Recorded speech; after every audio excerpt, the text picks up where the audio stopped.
Welcome to the Betrayal Recovery Transformation Podcast, your place to reclaim your life after betrayal. My name is Jen Howie. Welcome, friends. My name is Chris Rocha. Jen and I are pastoral sex addiction professionals and coaching. Okay. All right, take two. Okay.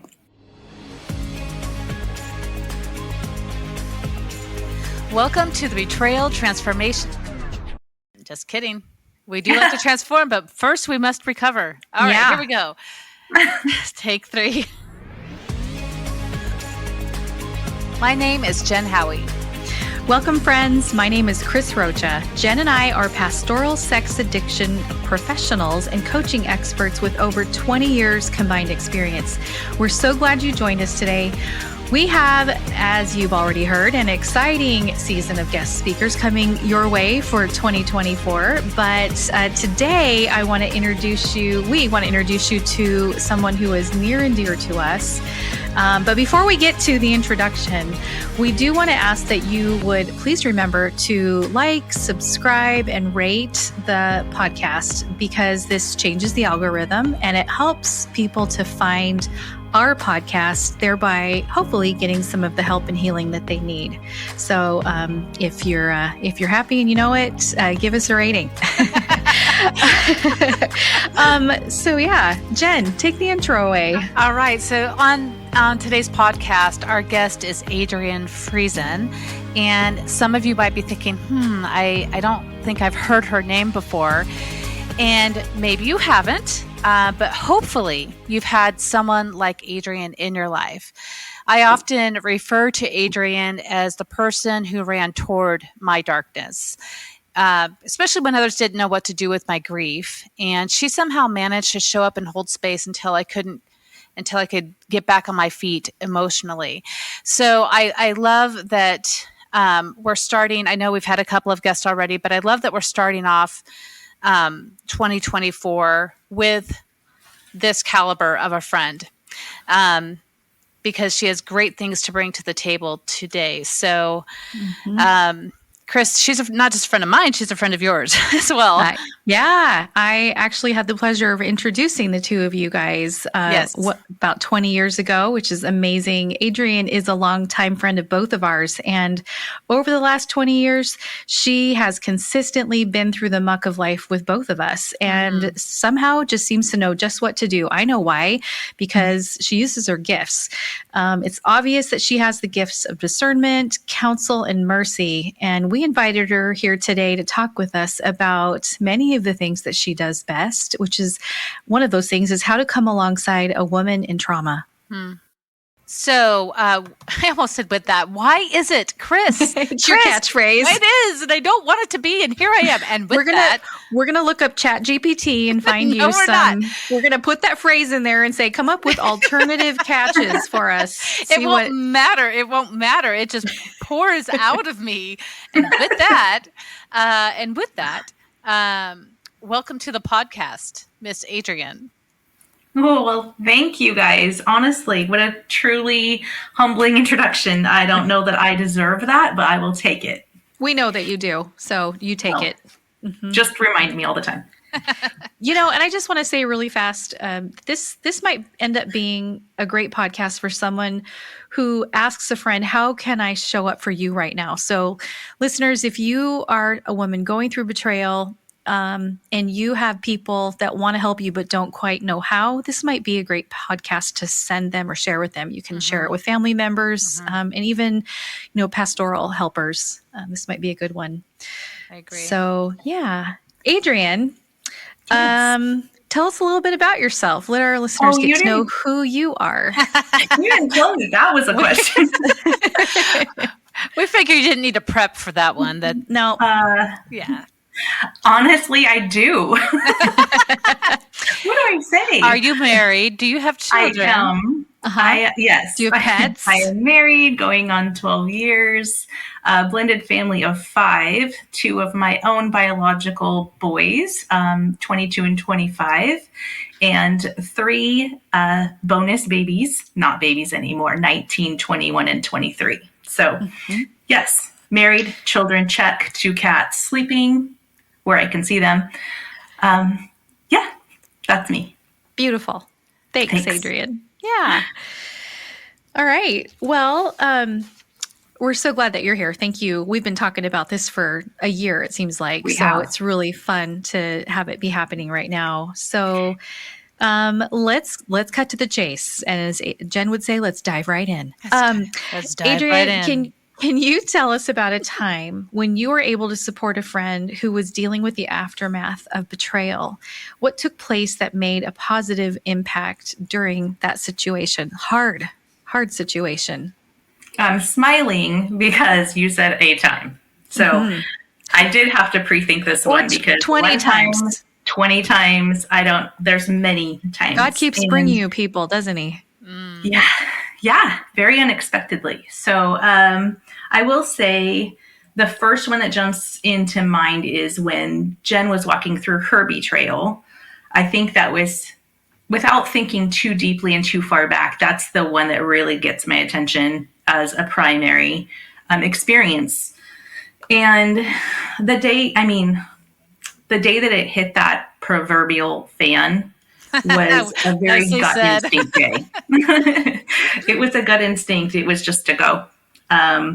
Just get there, be there. And it was not, we didn't live close together. We were 3.5 hours away from each other. And I just looked at my very new husband and said, I need to go. And I went. And whatever it took, whatever it looked like, I was just going to go. And I thought, I'll just figure it out. I don't know what I'm going there to do. I don't know what I'm going there to say or who I'm going there to be. I just tried not to overthink it. And just that action, just getting into action mode made all the difference. I think I tend to be an overthinker and I talk myself out of my gut instincts a little bit if I think too much, but this was so different. I just knew the answer was to go and be there in person, not over text or phone, but there with her. And I think it was priceless.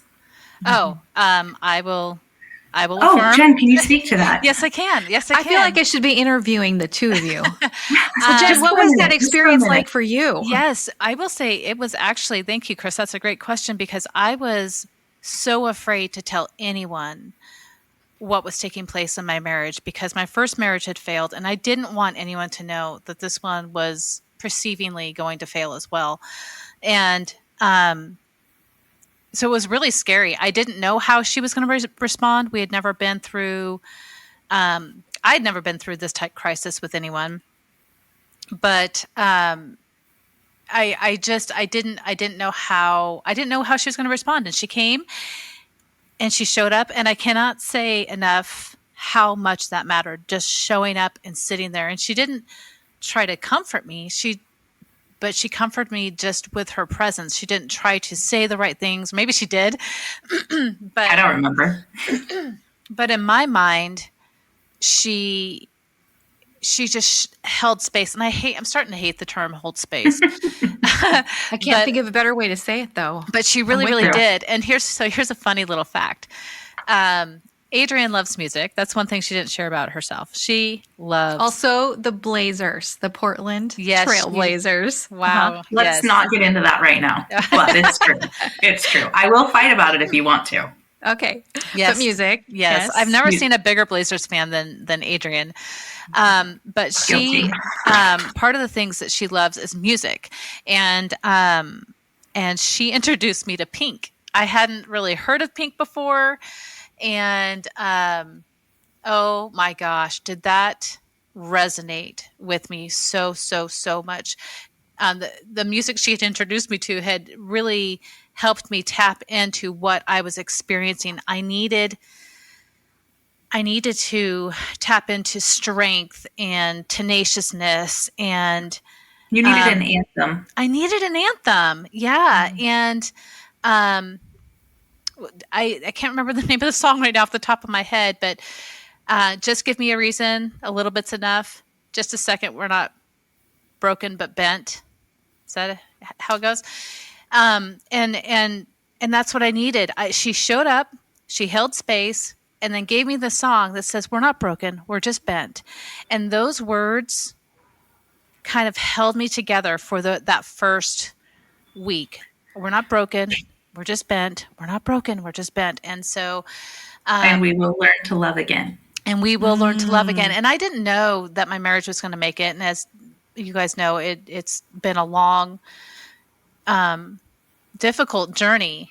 And I like that even as a Christian woman, we can dive in to music like Pink and find those anthems when we need it. And God will use anything and everything, as he uses his people, as he did with you, Adrienne. So with that, betrayal often brings these range of emotions, including the anger and the hurt and the panic and the confusion like I was experiencing.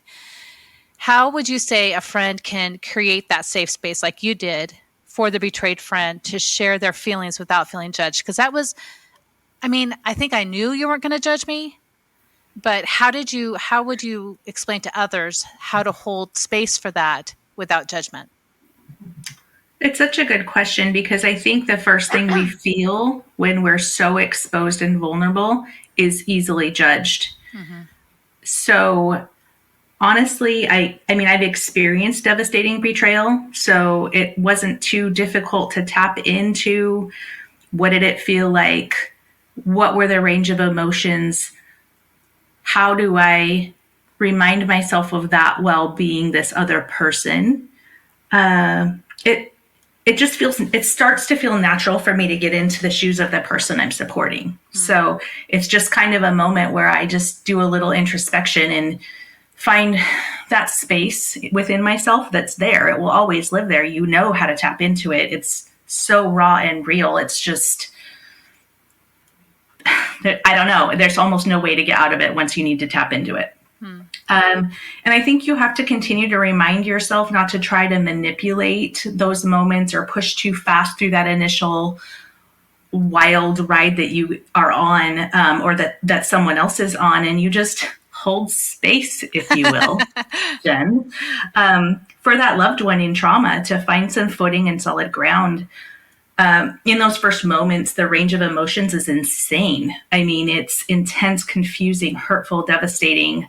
I could go on and probably add 20 more descriptive words to what that's like. And I think it just really requires stepping back out of the whirlpool, because I'm okay in this moment, not going through it personally, and allowing each moment to be what it is, while remembering that strength and steadiness is what they need as they're reeling and processing and grasping. That the sadness and anger are heavy, and that part is like a tidal wave over and over and over.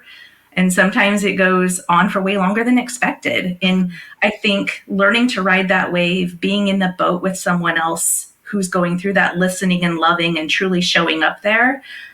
Sometimes it's even necessary to put boundaries in place, because it is so much and it can be exhausting. I know what it took for me to recover.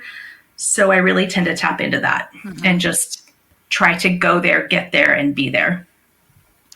Yeah, as I heard you say, hold space this time, something just dawned on me. We're literally holding space. We're not pushing someone forward in the process. It's like you also mentioned a tidal wave. It's holding them to the ground and steadying them so that they can remain in the place and space that they're in, and not pushing them toward feeling better, not pushing them toward forgiveness, not pushing them toward decisions and that type of thing. So for some reason, it just dawned on me, or maybe I'm just hearing it freshly, for the first time. Freshly, is that a word? Hearing Sure. it. Okay. Yeah. We'll make it a word. All right. And so, you're not pushing them, you're holding. Yeah. But I was hearing you say, and I kind of took your words, Adrienne, and wrote it down a little differently. But what I heard you say was, don't manipulate the circumstances for a better outcome for the person. Just be there and let them go through their process. I think it's our natural response to want to hurry because it's uncomfortable. I kind of struggle with emotional intimacy, I'll be honest. So it's ironic that I get into these situations where that's what God wants me to do, is be in that space with people who are raw and overflowing with emotion. But yeah, it's really important. It's like you have to pause. You have to take a pause and you have to wait for it. You just have to wait. and be patient. And I think steadfast is the word that constantly comes to mind. Good. So good. That is so good. I'm sorry. I'm already taking notes from what you're saying. Strength and steadiness is what they need. And I remember you've been that for me before, Adrienne, and Jen's been that for me before. Those are such amazing gifts to give someone else, strength and steadiness. Well, and in all reality, I mean, this is something that the other world that's listening won't necessarily know, is we've been in this boat with each other at different times in our lives. And we have all been this person for each other, separately, together. It's kind of crazy, but it's the foundation of our friendship. It is. It is for such a time as this, and for all the fun things too. Yep. It just dawned on me that that's how we met. My first husband had gone to prison, and you befriended me, Chris, and invited me to that Christmas party. We're trauma bonded. So far, so good. Maybe not quite. Good? I don't know if that's good. I don't know that we're trauma bonded. Not anymore. Yeah, we've got we're going to be bonded with rocking chairs and Afghans here in just a minute. So I'll take it. Yeah. Okay, so Adrienne, next question. One of the things that's so important is to listen and not try to fix it for others. So, yeah, listening can be so critically important in these situations. Talk to us about how we can actively listen and encourage our betrayed friend to talk out their feelings and thoughts openly. Are there any communication tips that you would like us to consider? Well, that's a good question. I'm so not scripted. There's no algorithm for me when these things happen. And I definitely use a lot of instinct. I'm afraid that anyone out there with counseling or therapy degrees might flag this episode as rudimentary, but honestly, listening with focused intent, hearing what people are saying, asking questions, reminding them especially that no answer or feeling is wrong, or nor will I run off.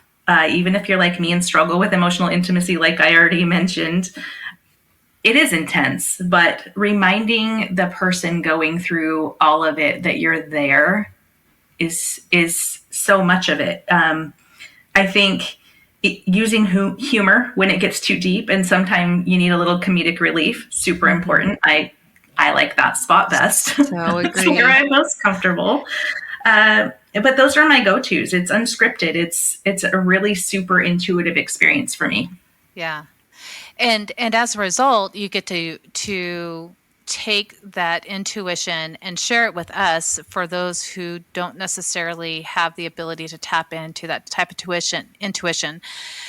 One of the things I remember that you did that meant a lot to me, because I wasn't yet in a place where I was ready to leave my husband and go. And I think a lot of women will be like, dump him and go. Of course. Yeah. And what we really need for many of us who aren't in that place, whether we've decided to stay or go, we need to know that you support us as a couple. One thing that you did for Dan and I is you and Scott wrote letters to the both of us, telling us that you believe in us. And I have those to this day. I have them tucked away in a very safe place because they meant the world to me, because I knew ultimately you were going to support me through my life. But in this season, I knew that you were also going to support my husband and that you believed in him. And I needed someone to believe in him because I didn't know what to believe in that moment. And so that was really, really helpful, that type of support to us as a couple as well, from both of you to both of us. I love that so much. And I love that that's something that's just so you, Adrienne.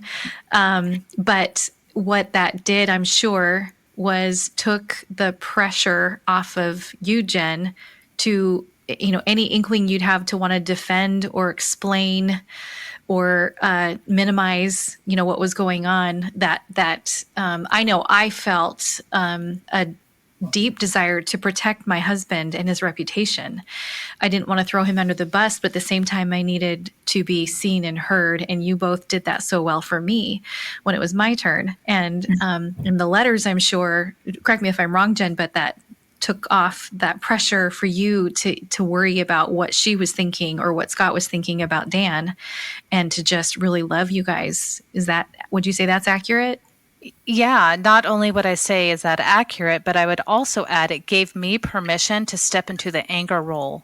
Because Yeah. I had someone else holding space for my marriage. Now I could get mad. Now I So can Yeah. listen to the other songs on the Pink album. Right. And The ones with the ones with certain the words. words. Yeah. Yes. Yeah. And so what it was a great relief because, okay, she's got my marriage. Now I can attend to my grief and my anger and my sadness. And in that's part of the healing process. She allowed you to begin healing. We've Yeah. got to be angry to get to the healing part. Yeah. I mean, that is part of the healing. So. Yeah. Yeah. And it created space for me to be mad at him and to not protect him.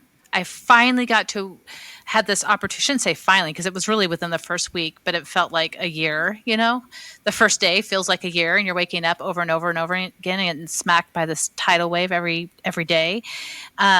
But it really that was just such an opportunity to step into my own grief and let her and her husband cater to my husband. And then I could just go off the emotional rail that I needed to go off in that moment and to attend to that. Beautiful. Well, and we had, another level of vested interest. Dan was one of the pastors that married us just moments before, honestly, before, I don't remember the exact time frame, but it was within a year. Yeah. Yeah. You guys got married in space for your marriage. Mm-hmm. We couldn't imagine our lives without you. That was selfish. Oh, and I was so embarrassed, Adrienne. I was so embarrassed that my husband that was doing all these things stood up and married you guys. And I'm like, oh my gosh, has this disqualified us? Do they need to go get remarried because now we just don't count? Or, it was, yeah. Yeah, that was really hard knowing that while he had married you guys, it turns out he was doing all these other things. And I wish I could have Dan on here to talk about his experience with that too, because of the level of shame he was experiencing at that time, knowing he was saying all these things at your wedding, which he really believed, but he was an addict, and we know how that goes. So, all right. Well, then, Adrienne, when someone's been betrayed, they might want to withdraw or feel disconnected, as I think many of us do, for that fear of being judged, being shamed, and all of that. But just the emotional energy, that it takes just to talk about what you're going through. So how can we help people stay connected and feel supported during this time like this, when you have to have that balance of you need to talk about it, but you also just need to not talk about it? Like, how do we stay connected? Well, luckily, we are in a world of technology. Yes. So as we keep progressing down that road, it's made incredibly easy with minimal effort to FaceTime, Marco Polo, text, phone calls. You can be hands off and hands on at the same time. And I think that it is again, we've talked about the range of emotions and the changes every single day, sometimes minute to minute. And I think it's too easy to stay connected. We just have to find the balance, not go overbearing, like, are you okay? Are you okay? Are you okay? Constantly. No, you just remind, like, if the betrayed individual is seeming to withdraw, it's natural. But I think it's important to stay consistent with them, remind them you're there, do what you'll say you're due. Trust becomes such a huge component. And to be in that trusted circle for someone, or that trusted person for someone who is so hurt and exposed, you have to take that really seriously. I think with trust being such a trigger, follow through is integral. It's the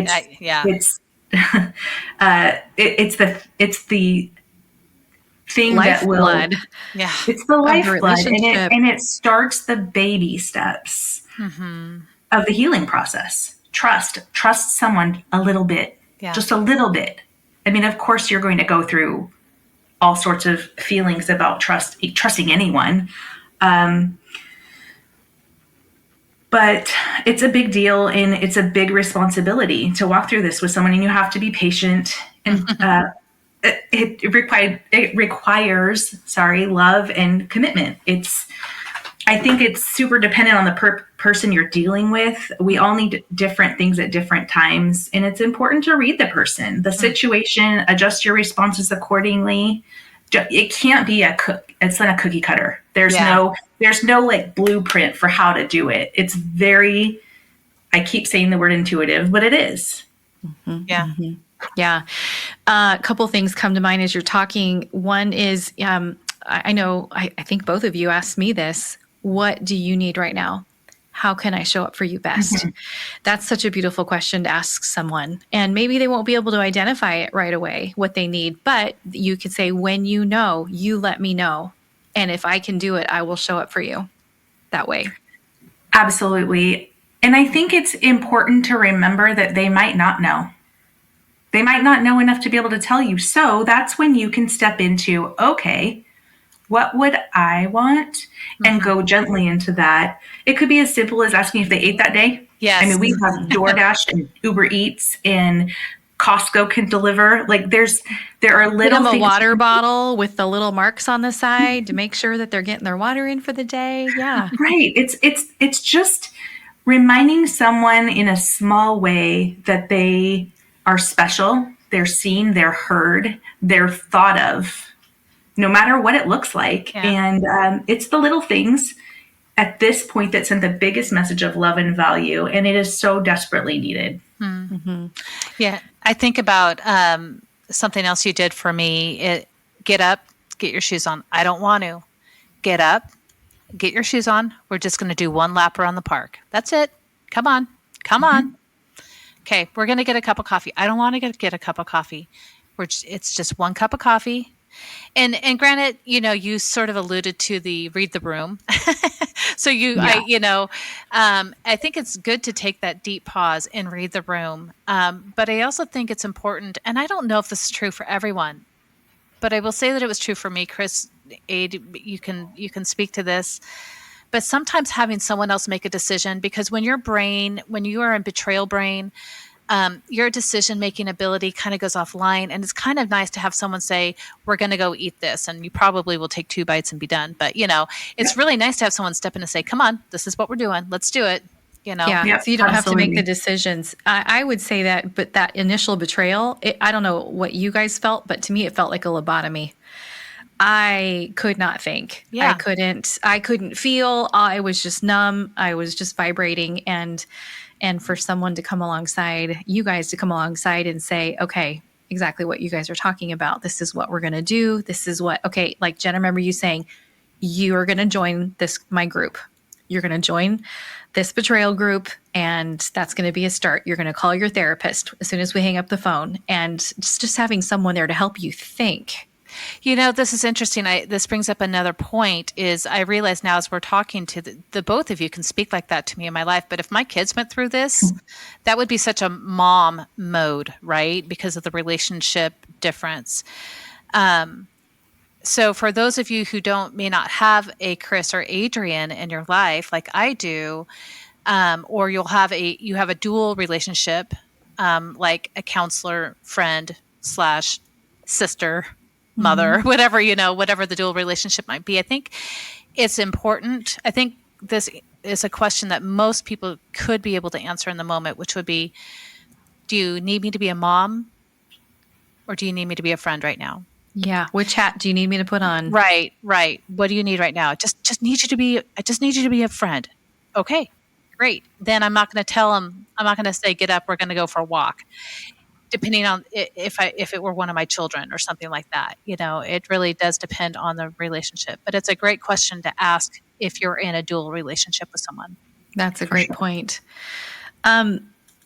You already mentioned some practical ways to show up for people. Adrienne, if you have any more to add to that, I'd love to hear it. But I also would love for you to talk about, you mentioned boundaries. So what kind of boundaries did you have to put in place to preserve your relationship with your husband, your time, you had kids to take care of, you were in a new marriage. How did you go about protecting your time and space and heart?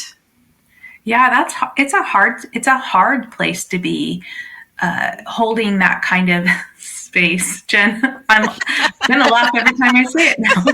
It's important now. Keep the visual in your mind. I'm holding so much space. And not that wide. It was Wow. proverbial. Okay. Oh gosh, it went there. Okay. I think every situation is so different. Again, we keep trying to I'm not saying we're trying to make a cookie cutter answer out of any of it. I think you really do have to take care of yourself to be any good to anyone else. And it's a very clear experience stepping into the boat with someone who is in that kind of trauma. It's very hard not to get wrapped up in it, all consumed by it, especially when there's an emotional connection to the person or the family or the couple, however that may be. If it's your child, if it's if it's a super close relationship, it is very easy to get consumed and pulled in a way that you have to check yourself on. So I think it's super important to have journaling, counselor, be able to talk to your spouse, to really kind of just have a good sounding board. Am I doing the right thing? Really just keeping track of your own space and your health while you're doing it. Getting good sleep if you can. Just it sounds I feel like I'm almost comparing it to athletics or something, but it is emotionally and physically. Let's talk about the Blazers. No, it's emotionally and physically exhausting. Mm-hmm. It's a marathon, so you have to do it at a marathon pace. You can't sprint it. So if But that helps, you didn't feel that way with me, right? of course not. No, actually, I don't remember it feeling. I mean, the intensity of emotions, yes, that was legit. It was real. It was scary for me to step into that and not know what the outcome was going to be. But no matter what, being there was more important. And that's just part of life, is doing life with your people, however it looks. And yeah, just taking care of yourself in the process. Making sure that you can turn your phone off and say, I'm going to sleep.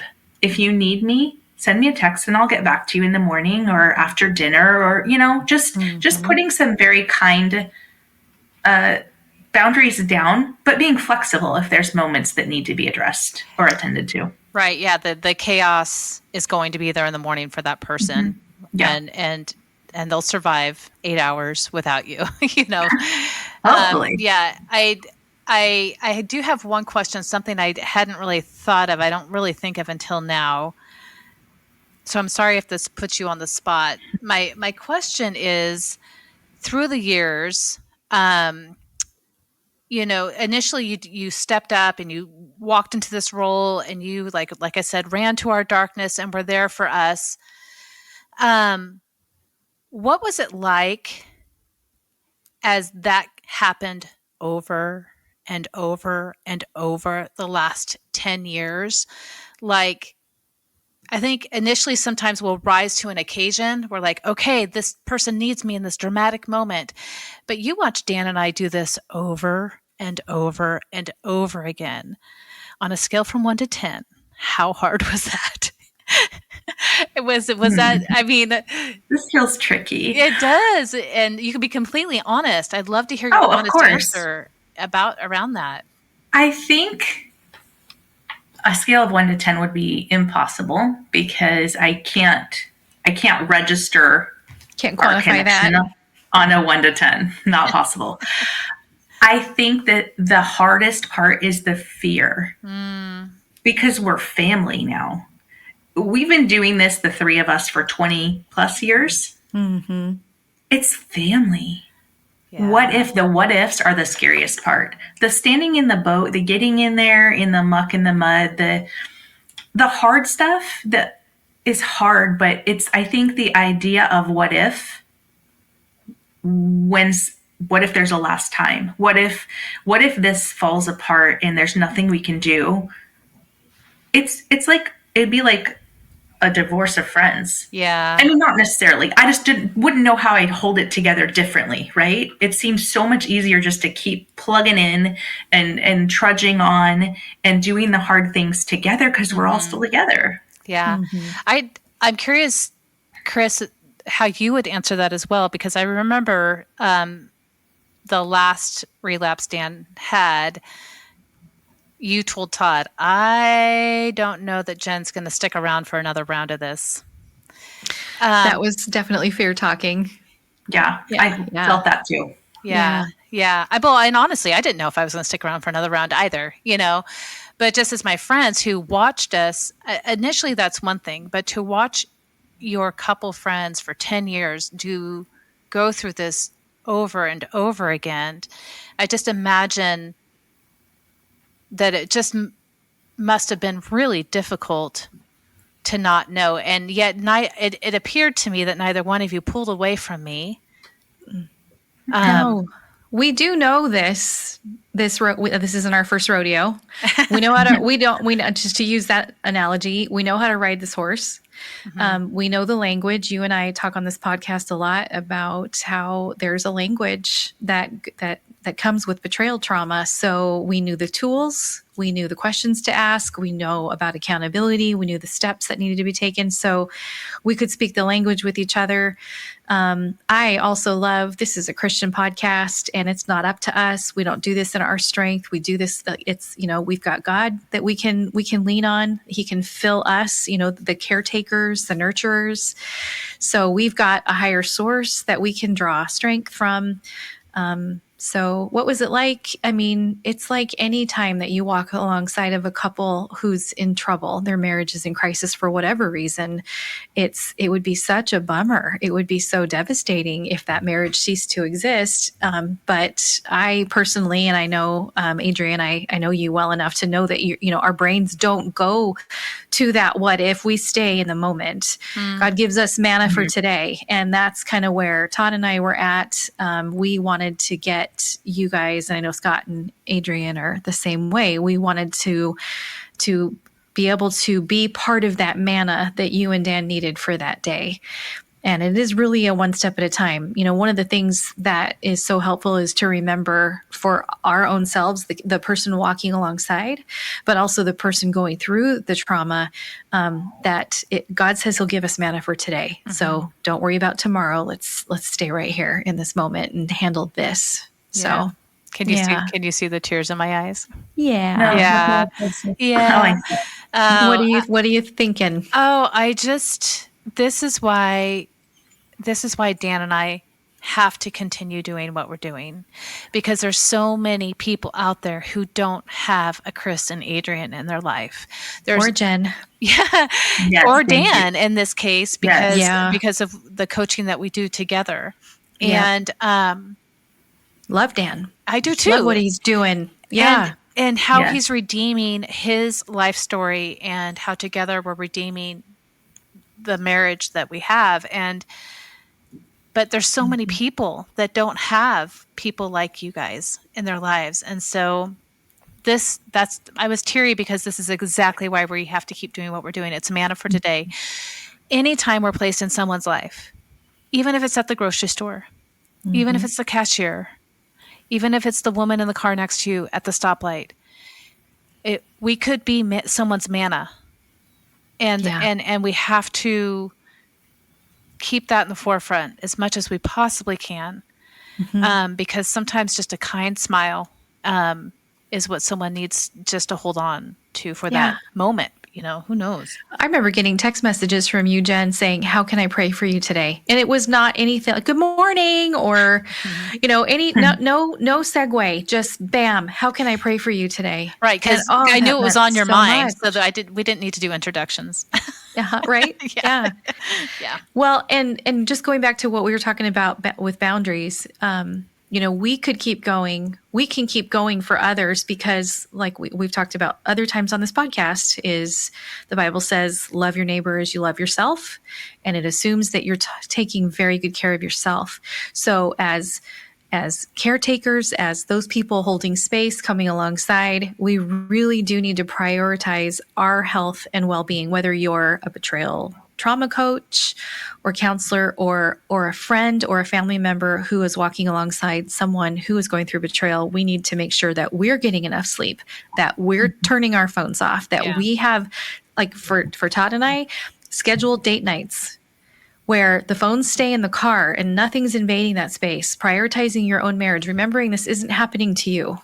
It's happening to this other person. Yeah. Don't get so into it that you're taking on all that empathy and you're taking on all the trauma into your own life. Being well, exercising, Don't get so wrapped in, that you're sacrificing your spouse, your time together, your recovery time. Life is a lot. We have a lot going on. So absolutely keeping track of those things is what makes you better for someone. Yeah. But you have to be better for yourself. Right. Yeah. And creating that boundary as the person who was the energy sucker in the room, because I was going through so much, when you guys created those boundaries, or friends who are listening, when you guys create those boundaries for that person that you're walking through things with, you might be surprised at how much they can handle it and appreciate it, because your yes is yes, and your no is no. Go ahead, Ade. And often, we usually think of boundaries as something mean or harsh, right? Mm-hmm. Oh, they put a boundary down. That was, ouch, that really hurt my feelings. That's not the kind of boundaries we're talking about. We're just talking about personal time, taking care of ourselves. And it doesn't have to be a conversation where I'm saying, Jen, you have me for 37 minutes and then I must go make dinner and then I can't talk to you again for the rest of the day. It's not like that. It's lovingly saying, yes, I'll be available again whenever, or checking in when you are available, and then being able to put your phone down. We're so accessible. We have to force ourselves to take breaks from each other, even just in the general, like, okay, we're going to get off our phones for a bit and focus on our spouses or our children, or take a bath, whatever it is. I think another important thing is something that we've talked about on this podcast before as well, is having an inner circle. And we can't have a circle with one person. So identifying those safe people, a therapist, a coach, a friend, maybe a sister, your favorite aunt, the women's ministry leader, shout out to Judy Renner, love you. But having an inner circle of trusted people so that you're not putting everything on one person. We can have our best friend, absolutely, but having several pieces that make up a whole pie is a wise thing as well. You bring up a good point, because I remember us having this conversation. I think I've had this conversation with both of you. You guys have asked, who can I tell? Because so recognizing that it's too much of a burden to carry yourself, you're going to probably have to share this and process with someone. So saying to the betrayed friend, saying, who can I share this with? Who do you feel comfortable me sharing this with? Will allow you to offload that to somebody, with someone that person trusts. And again, creating trust, like you said earlier, Adrienne, creating trust is pivotal and so important at this time. So whether it be another friend, or maybe I don't want you to tell anyone, not even your spouse. Yeah. Please take it to a counselor. I'll pay for your counseling. Or maybe not quite that.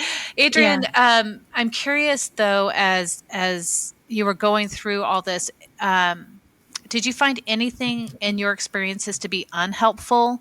Were there things that, or maybe this can kind of be a free-for-all question, like what are some of the things that were really just unhelpful while walking alongside someone through betrayal trauma?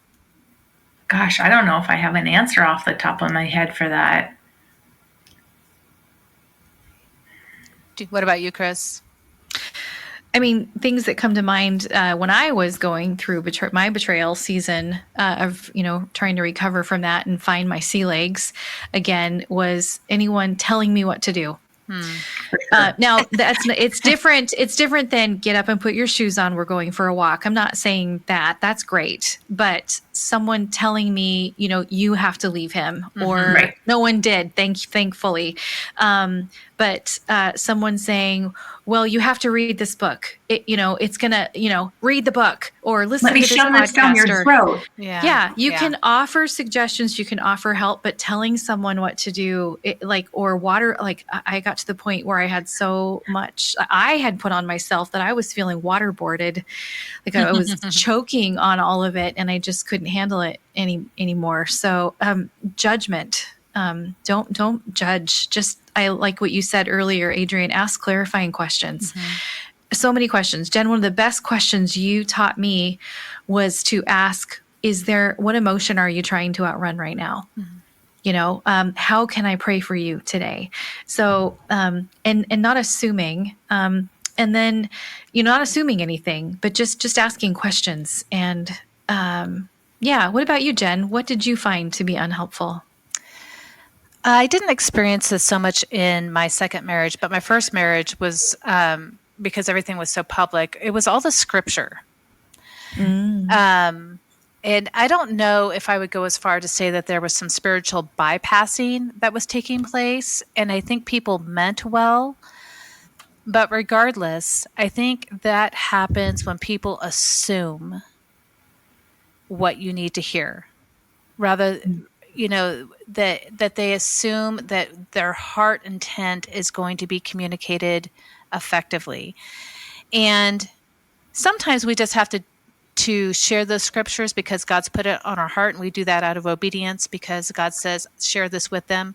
And so I don't want to shut down this idea of sharing scripture, but it was sometimes the over spiritualizing my experience wasn't comforting The for me. Christianese. So just being really careful with that.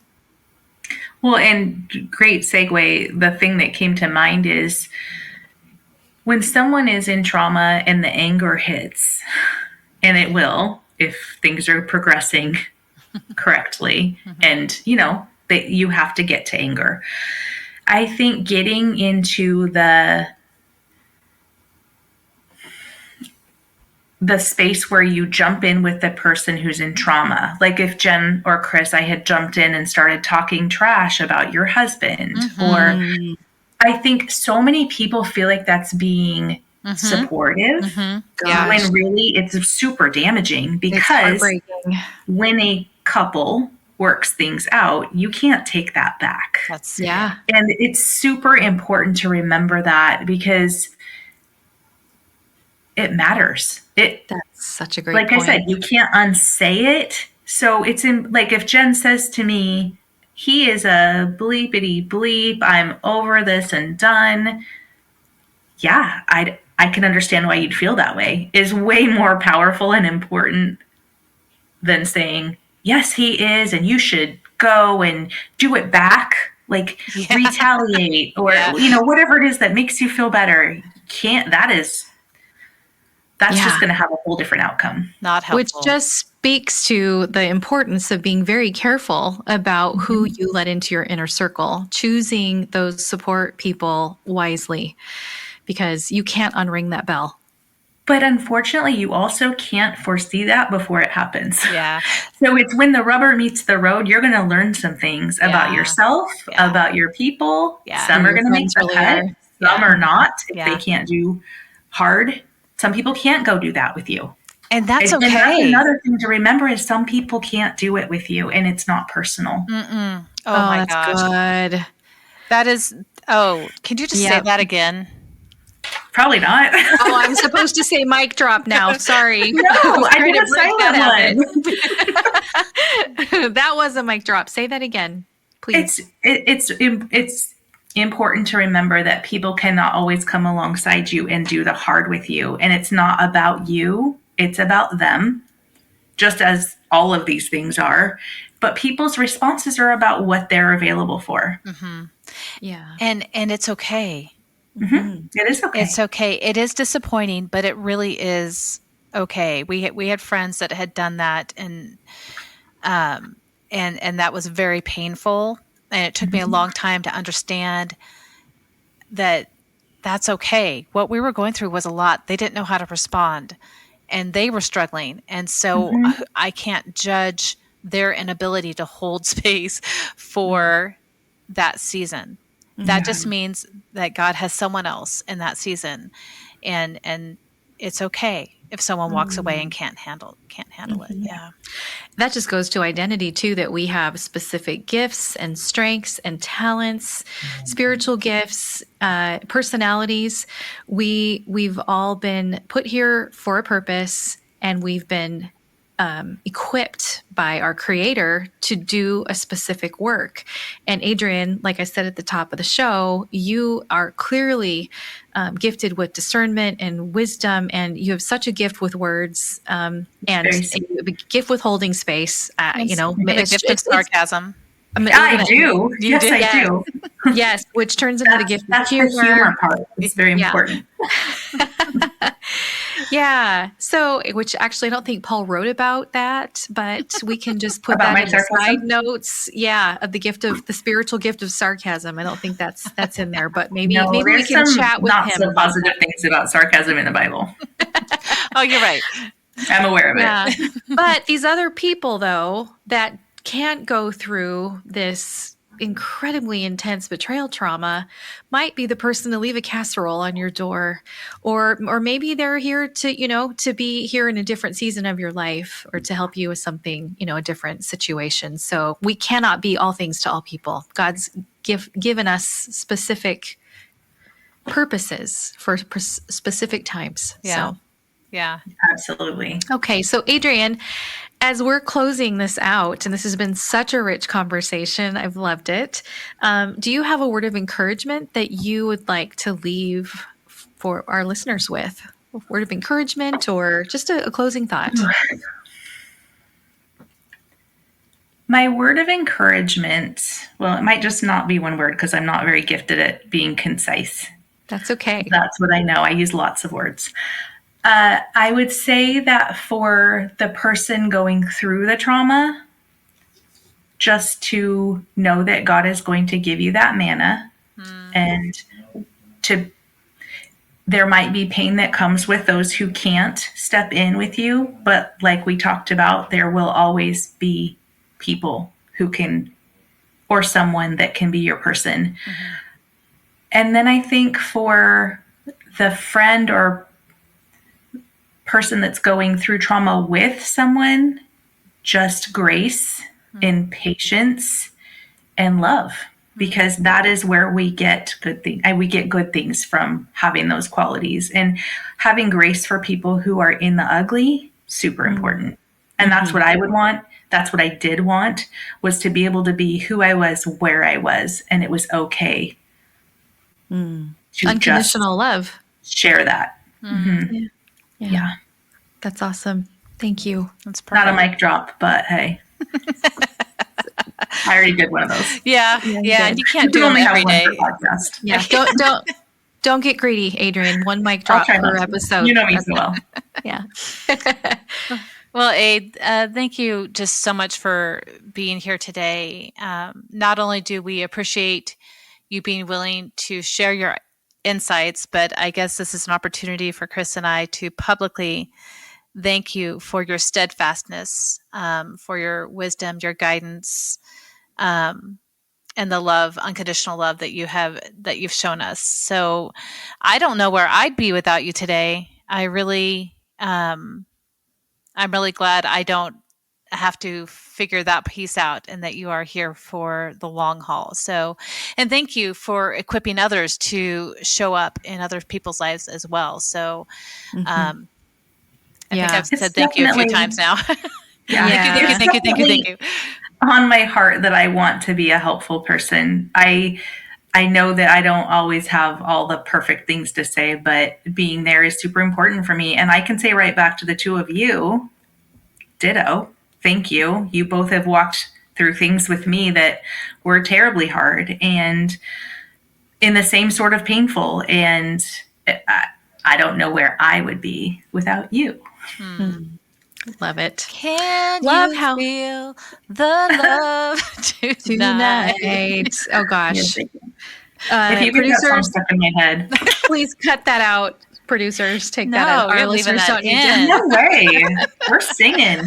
All right. Well, to wrap up, I want to say as well, thank you, Aid. We're so grateful for your steady wisdom and abiding friendship. I think abiding is such an important thing to do with someone who's in trauma, whatever kind of trauma it is. You know, one of my favorite quotes from St. Francis of Assisi states, "A single sunbeam is enough to drive away many shadows." So thanks for being that ray of sunshine in dark places in our lives. You are the sunshine in my life. I am not singing with you right now. No, you guys. All it's right. an honor. I'm truly privileged. Yeah. Well, thank you, listeners, for tuning in and being a part of our podcast community. Your support, it's valuable, and we're here to serve you. Remember that healing is a journey and not a destination. And as we navigate the path of recovery and transformation together, know that you are never alone. Stay strong, stay hopeful, and keep working to your brighter, empowered future. And until next time, take care and keep embracing your journey of healing. Bye, everybody. Thank you for joining us for this episode of the Betrayal Recovery Transformation Podcast with your hosts, Chris Rocha and Jen Howie. We hope you've been helped and encouraged. If you value the content we shared today, please feel free to rate, subscribe, and leave a review. This helps others find the show. Need personalized guidance? Please contact Chris or Jen for transformative coaching. This episode has been brought to you by healingwiththehowies.com, watermarkcoach.com, and with the support of Pure Life Alliance Ministries.